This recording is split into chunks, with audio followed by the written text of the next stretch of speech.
అమెరికాలో second hand కార్లు ఏ విధంగా అమ్ముతారంటే ఇక్కడ కార్మాక్స్, కార్1 అని చెప్పి 2 ఆర్గనైజేషన్ ఉంటాయి. ఇక్కడ మన సెకండ్ హ్యాండ్ కార్లు అంటే మనం కార్ అమ్మాలనుకుంటే డైరెక్ట్గా వీళ్ళ దగ్గరికి వస్తే వీళ్ళు ఏం చేస్తారంటే మన ముందే కార్ని ఫోటోలు తీస్తారు.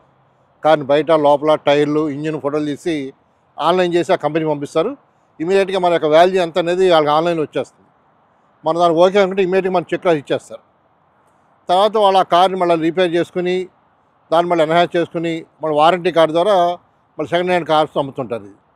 ఇక్కడ కారుకి మనకి ఇండియాలో సీ బుక్ అంటాము. ఇక్కడ రికార్డు ఉంటుంది. ఆ రికార్డు ప్రకారం టైటిల్ దానికి టైటిల్ బుక్ అంటారు. ఆ టైటిల్ దాని ప్రకారం ఎప్పుడు కొన్నాము మనం దాంట్లో ఓనర్ ఎవరు అనేది ఉంటుంది. చాలామంది తెలియక అమెరికా వచ్చినటువంటి స్టూడెంట్స్ కానీ కొత్తగా అమెరికా వచ్చిన వాళ్ళు ఎవరో బ్రోకర్ దగ్గర కార్లు కొనడం వల్ల ఈ ఫేక్ టైటిల్స్ ఎక్కువ ఉంటున్నాయి. దానివల్ల నష్టపోతున్నారు.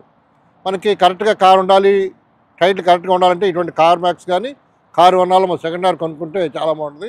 దాదాపు ఇక్కడ అమెరికాలో అంతా కూడా ఎక్కువ కార్లకే సమయం కానీ డబ్బులు కానీ కేటాయిస్తున్నారు.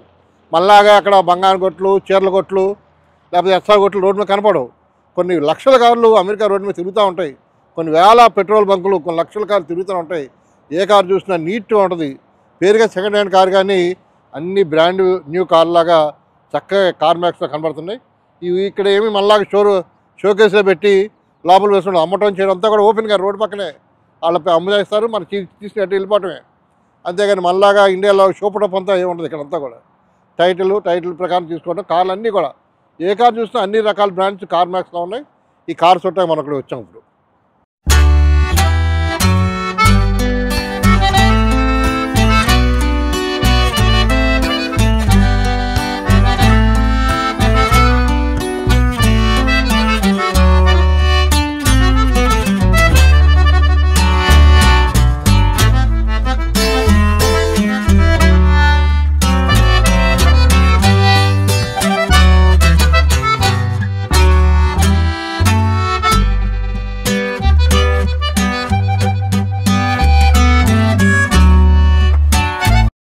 మనం చూస్తుంది XC90 వాల్వో కారు, అలాగే BMW కారు. చాలా ట్రాన్స్పరెన్సీ ఉంది. అమ్మకం మాత్రం ఇక్కడ కారుకి మీద రికార్డు మొత్తం కూడా పేస్ట్ చేస్తున్నారు. అలాగే రేటు కూడా ఈ BMW కారు 2022 మోడల్ మన ఇండియన్ కరెన్సీలో అయితే 32 లక్షల రూపాయలకి అమ్మకాన్ని పెట్టారు. ఇక్కడ రేట్ని కూడా చాలా చక్కగా ఎగ్జిక్యూట్ చేసి పెడతారు. మన ఇండియాలో తప్పని చెప్పను కానీ వాటి పెట్టేటువంటి ఆ రేట్ స్లిప్లో మన రేట్ ఎత్తుకోవడం కానీ సరైన కారణాలు చూపించాడు. కానీ ఇక్కడ మాత్రం ఇది ఎందుకు కొనాలి, దీని రేట్ ఏంటి, దీని ఫీచర్స్ ఏంటి అనేది, ఇంజిన్ యొక్క కెపాసిటీ ఏంటి అనేది దీనికి చక్కగా ఉంటుంది. దీంట్లో టైటిల్ గురించి కూడా చాలా కరెక్ట్గా చూపించారు. దీంట్లో మనం చూస్తుంది మెర్సిడెస్ బెంజ్ కారు. చూడడానికి బ్రాండ్ న్యూలా ఉంది. కానీ 2022 కారు. ఇది 28,000 తిరిగింది మైలేజ్. దీని కాస్ట్ మన ఇండియన్ కరెన్సీ చూసుకుంటే 28 లక్షలు పెట్టారు ఇక్కడ. ఎందుకంటే అమెరికాలో ఉన్న రోడ్డు పరిస్థితి బట్టి చూస్తే ఏ కారు నలగదు, గీతలు ఉండవు. ఇంజిన్ కూడా చాలా బాగుంటుంది, ఫుల్ కండిషన్ ఉంటుంది. 120 స్పీడ్ వెళ్ళినా కూడా మనకి ఎటువంటి అలసట ఉండదు. మనకి అసలు 120 స్పీడ్ వెళ్తున్నటువంటి అనుభూతి కూడా కలగదు. అంత స్మూత్ రన్నింగ్. ఇక్కడ మాత్రం టాప్ ప్రయారిటీ రోడ్లకు కానీ వెహికల్స్ కానీ ఇచ్చారు. మన వెనుకున్నాయన్నీ కూడా సెమీ ట్రక్స్.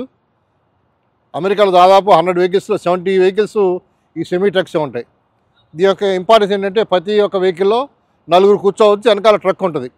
అంటే అమెరికాలో అక్కడ లేబర్ ఉండదు. ఇక్కడ ఎవరి పని వాళ్ళు చేసుకుంటారు, ఎవరు వస్తూ వాళ్ళే తీసుకెళ్తారు. అలా తీసుకెళ్ళడానికి ఉపయోగపడే కార్లు ఈ కార్లు.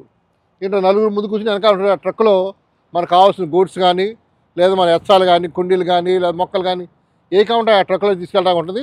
ఈ బాడీ మాత్రం ఏమో స్ట్రాంగ్గా ఉంటుంది. ఒక ఏనుగు మీద వెళ్తున్న అనుభూతి కలుగుతుంది. అంత స్ట్రాంగ్గా ఉంటుంది. ఈ రోడ్ల మీద ఉంటుంది. ముఖ్యంగా ఇక్కడ అమెరికాలో కిలోమీటర్లో ఉంటుంది మైల్స్లో ఉండదు. అంటే ఒక కిలోమీటరు ఒక్కొక్క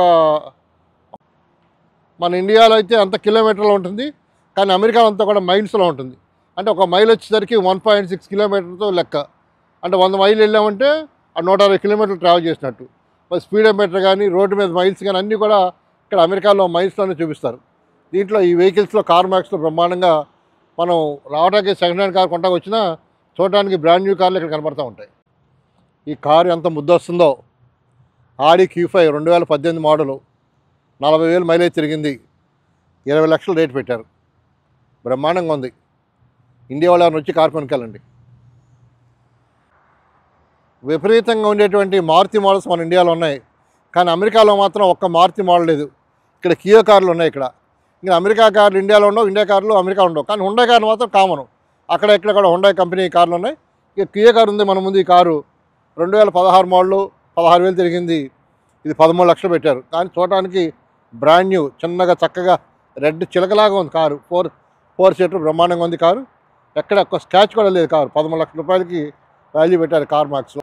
అమెరికా గవర్నమెంట్ ఇక్కడ ప్రత్యేకత ఏం చేసిందంటే ప్రతి వెహికల్కి కూడా ఇక్కడ విన్ నెంబర్ అని చెప్పి ఒక నెంబర్ ఉంటుంది. ప్రతి కార్కి కూడా ఇర్రెస్పెక్టివ్ ఆఫ్ ది రేటు ప్రతి బ్రాండ్కి కూడా విన్ అని చెప్పి ఒక నెంబర్ ఇస్తాడు. ఈ నెంబర్ బట్టే కార్మాక్స్లో వాల్యూ ఫిక్స్ చేస్తారు. మన ఇండియాలో అయితే 49 కారా లేకపోతే 29 కారా అని నెంబర్ బట్టి, లేదా కలర్ బట్టి, లేదా ఓనర్ బట్టి, డాక్టర్ గారు, లాయర్ గారు అని చెప్పేసి పిచ్చి పిచ్చి కారణాలతో కారు వాల్యూ చేస్తాం. కానీ ఇక్కడ అలా కాదు. ఫ్యాక్ట్ మీద, కారు యొక్క వెహికల్ ఒరిజినాలిటీ మీద ఇక్కడ రేట్ ఫిక్స్ చేసి అమ్ముతూ ఉంటారు. ఇక్కడ మన ఇండియాలో అయితే వెహికల్ యొక్క ఫిట్నెస్ 15 సంవత్సరాలు ఉంటుందని చెప్పిస్తారు. కారు కొన్న తర్వాత 15 ఏళ్ళ వరకు దాని యొక్క చూసేటువంటి ట్రాన్స్ఫర్ అధికారులు ఎవరు ఉండరు. కానీ అమెరికాలో అలా కాదు.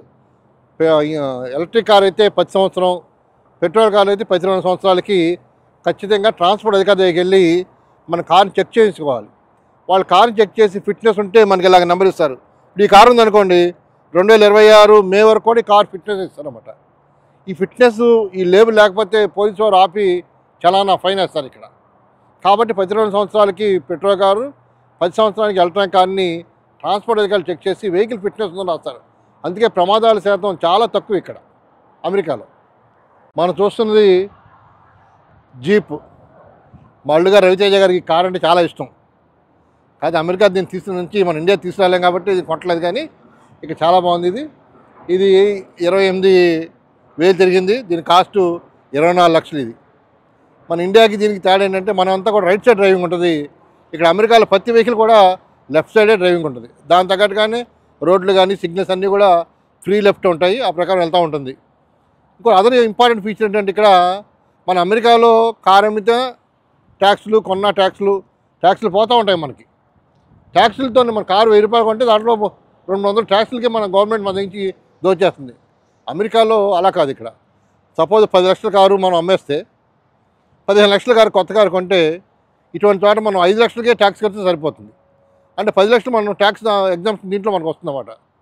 అమ్మేసిన మనం పాత కారులో కట్టిన ట్యాక్స్ని కొనబోయే కొత్త కారులోంచి దాంట్లో డిడక్ట్ చేసి ఆ బ్యాలెన్స్ ఆఫ్ అమౌంట్కి మనం ట్యాక్స్ కడితే సరిపోతుంది. అటువంటి చాలా మంచి సదుపాయం చేయడం వలన కారు ఓనర్స్కి ఎంతో బెనిఫిట్. ఇది కార్మాక్స్లో ప్రత్యేకత ఇక్కడ.